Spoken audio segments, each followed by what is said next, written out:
The age of Charlemagne has come, which means it is time for the Vikings to rise up and start terrorizing the coasts of Europe. This is going to be a beached assault, a combined land and naval conflict played on ultra funds. Each player had to bring at least 5 ships, and in these naval engagements, the Kingdom of the Danes really thrive. They are a fantastic naval faction. Longships are far and away the fastest naval vessels in Age of Charlemagne, and so my first priority in this battle is going to be to close the gap between them and the artillery ships and start boarding enemy vessels with my Viking raiders. On my left flank, the Kingdom of Mercia, commanded by Sunjetsu. His navy is completely inferior to mine in every way. In fact, all the navies in this battle are inferior to mine, but that's mostly just because most of these factions aren't really known for having navies that could rival the Vikings. We're going to do a quick overview of the battle right here. You can see there are 11 ships. I have 6 longships, 5 from the Kingdom of Mercia on my left flank, and then there are only 10 ships on the other side, so we do outnumber them. And the Lombards and the Kingdom of Asturias, commanded by Oakley Hidef and Kiev, are awaiting our assault. Viking raiders are biting their shields in anticipation for the battle yet to come.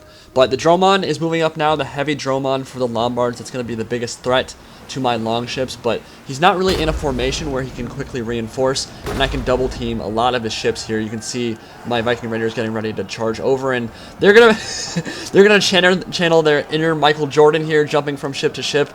I swear to God, CA has to fix that animation. It looks completely ridiculous. But I am going to start boarding this heavy dromon, and the Marines on board have absolutely no hope of beating my Viking raiders in even 1v1 melee combat. But I have 2 ships boarding this single dromon right here, so from the stern of the ship and from the flank of it, I'm going to just completely overwhelm all of the Marines on board and start cutting them to pieces. The longships were, of course, one of the big reasons for Viking naval superiority in the region. They had really light and quick ships with a shallow hull designed for speed. These longboats, you can see it in this replay, they just go extremely fast. But basically, the shallow hull they had didn't go deep into the water, and what that meant was it was possible for the longship to beach pretty much wherever it wanted at any given time without running aground far from shore. Some of the bigger ships would have to run aground, like, I don't know, 50 meters outside of actually landing, and then guys would have to run through very deep water to get to shore. Vikings didn't really have to do that. They could sail all the way up to the beach, disembark right next to the shore, and it allowed them to strike these lightning raids that the Vikings were so well known for. The longship could actually navigate waters that were only 3 to 4 feet deep, which is a really big deal when you're trying to raid a village on a coastline or something like that, and just get off those ships as quickly as possible.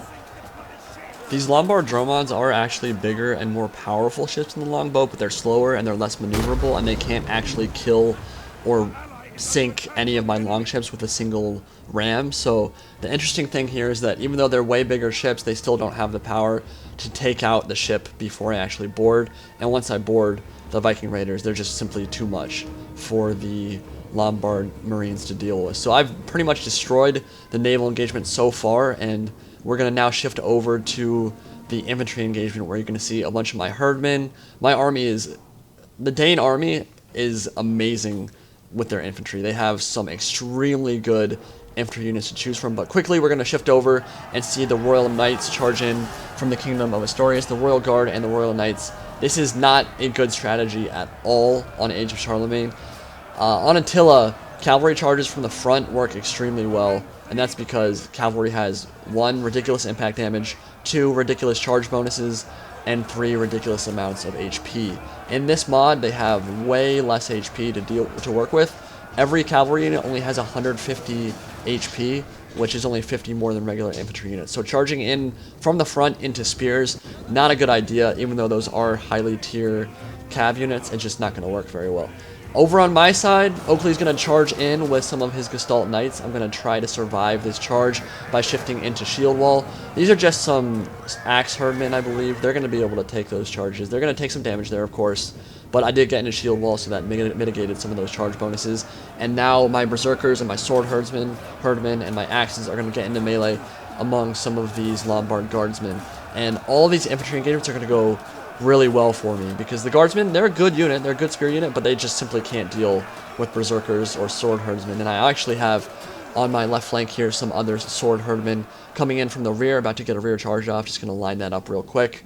And all across the line, infantry engagement has started. I don't have any cav that does characterize the Kingdom of the Danes. They do not have any cavalry units, not a single light cav or anything, which is, I guess, pretty reflective of how the Vikings fought in real life. I'm not sure how often they utilize cavalry, probably very little.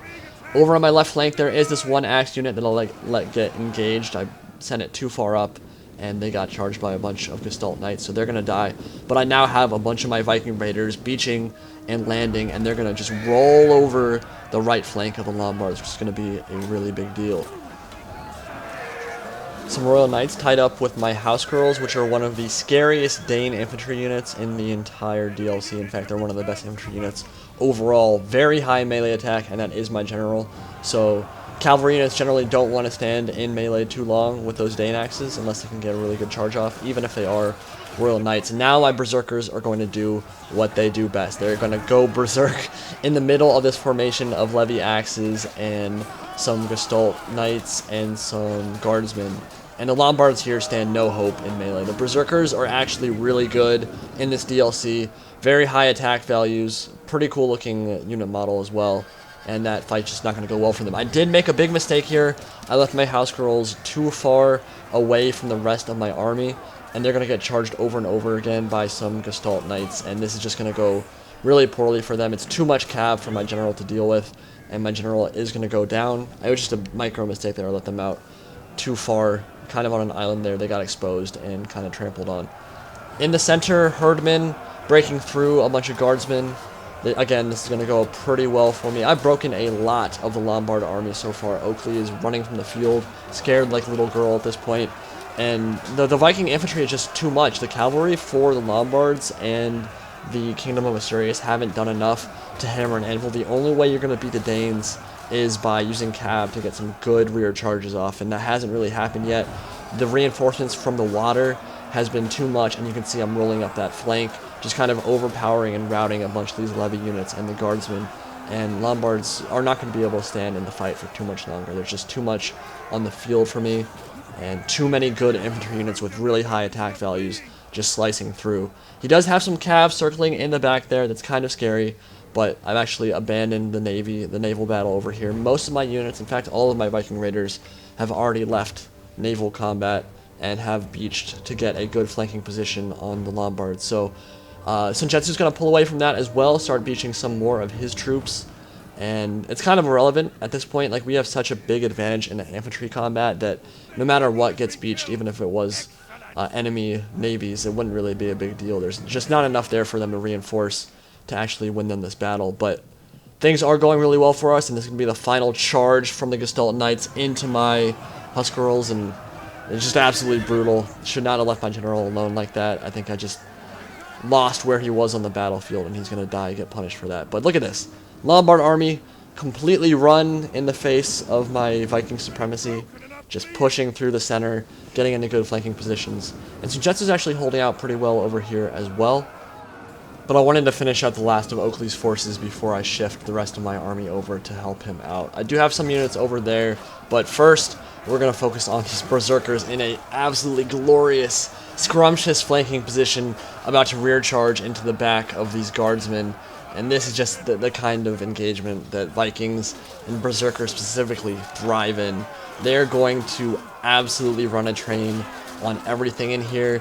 This is mean. I mean, the whole battlefield at this point is turning into a bloodbath, and Berserkers absolutely love it. I love their wolfskin coats, their shield, their swords. They're just really intimidating looking in this mod.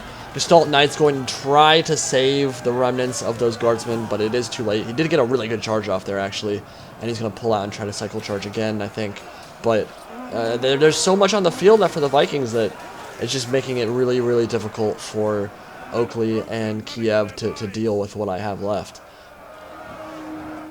Over on the other side, we've got, and this was actually hilarious, that was a unit from Oakley of Levy axes, I think, and I was chasing after it for forever with these axemen, and I just wanted to get into melee and destroy them, and I finally caught up to them like halfway across the battlefield. And Oakley, we were in TeamSpeak, and you're just like, I'm trying to run away from you, dude. I don't want to fight you. I don't want to fight you. You're Vikings. You're scary. And I kept chasing him. Finally caught up, and now, of course, the crappy decapitation animations. This is another thing that CA really has to fix. I mean, Decapitations with axes are perfectly fine if the animation makes sense, but you see the axe kind of bite down into their shoulder blade, and then the head just goes flying off. And it's the same thing with the Athar's Chosen in regular Total War Attila.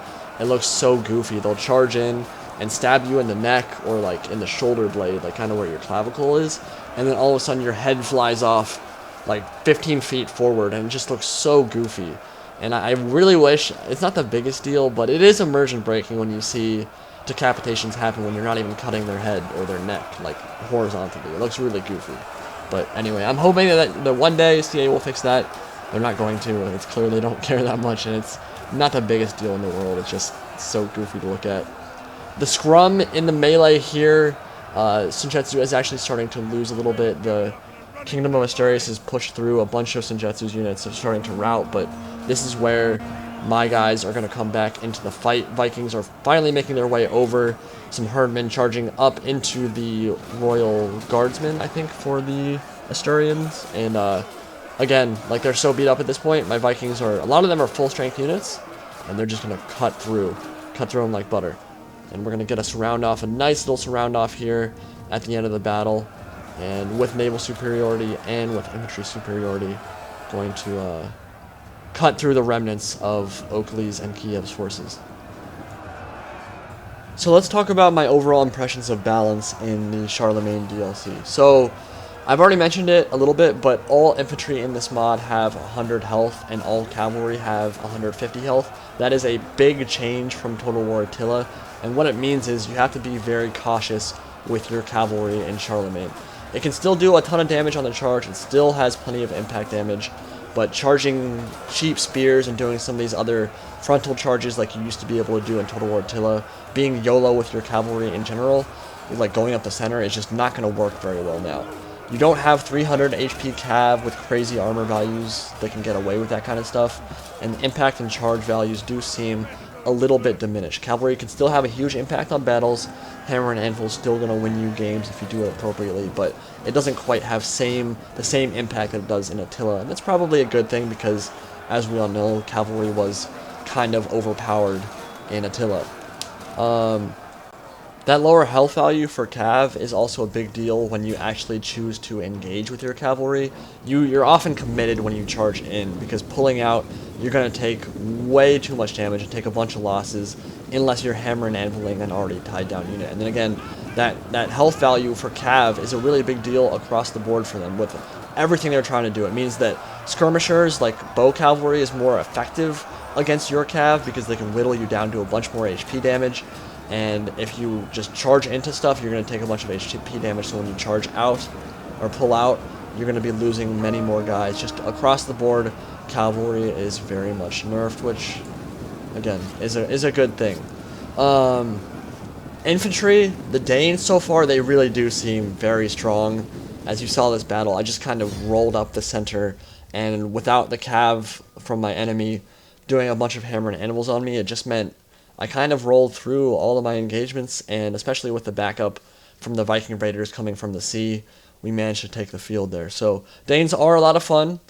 I think that across the board, the factions in this game feel very similar, though. Danes and Emirates of Cordoba are really the only two factions to me that feel super unique. I mean, I guess the Avars with their bow cav is also unique, but all the stats and all the infantry units and all the cav units seem very similar. There's definitely less variation in Charlemagne than Total War Attila, which is to be expected in a DLC like Age of Charlemagne, only $10 or $15. You don't expect to have the same levels of variation as a full-priced game, but I will say a lot of the units in this game do kind of blend together. It's hard for me to differentiate between a Frankish spearman or a Avar spearman. They all kind of blend the same. It's the same with a swordman, same with a cav. They all kind of do blend together.